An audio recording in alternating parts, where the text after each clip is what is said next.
Kung mahilig ka sa pipino, gawin mo ito. Napakasarap nito pang appetizer. Isa din ito sa way para ma-preserve natin ang pipino. Kaya kung marami kang pipino, pwede mo gawin ito kaysa masira lang. May appetizer ka na, healthy pa. Kaya kung gusto niyo malaman kung paano gawin ito, tara, umpisahan na natin. At dito, meron tayong 1 kilo ng pipino.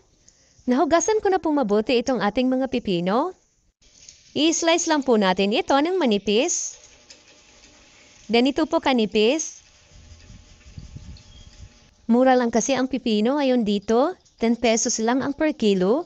Kaya ang dami naming binili, yung iba pang juice namin tuwing umaga. Ayan, at na-slice na natin lahat. Ilipat lang natin sa mas malaking lalagyan. Lagyan lang natin ito ng asin.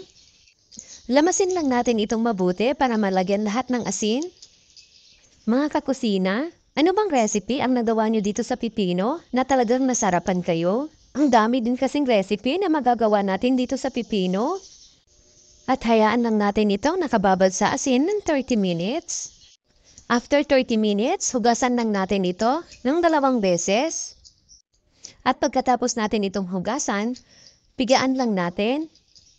Huwag masyadong idiin para hindi naman magkadurog-durog ang ating pipino. At ilagay lang natin sa strainer para matanggal ang mga isis na tubig. At itabi na muna natin ito. At dito sa ating kawali, gagawa muna tayo ng brine solution. Maglagay lang ng 1 cup ng vinegar. 1/4 teaspoon ng turmeric powder. 1/4 teaspoon ng paminta. At sunod na natin ilagay ang 10 pieces ng pamintang buo. 1 teaspoon ng asin. Half cup ng puting asukal. At 2 tablespoon ng brown sugar. I-mix-mix lang muna natin ito. Tsaka natin i-on ang ating stove. At sunod na natin ilagay ang ating bawang at sibuyas. Depende na sa inyo kung gaano karami ang gusto niyong ilagay. Once kumulo na ang ating brine solution, pwede na natin ilagay ang ating mga pipino. Ayan, at i-mix-mix lang natin ito. At lutuin lang natin ito ng mga 3 minutes para malutong pa pag kinain natin. At ayan na, after 3 minutes, pwede na natin ito hanguin at palamigin.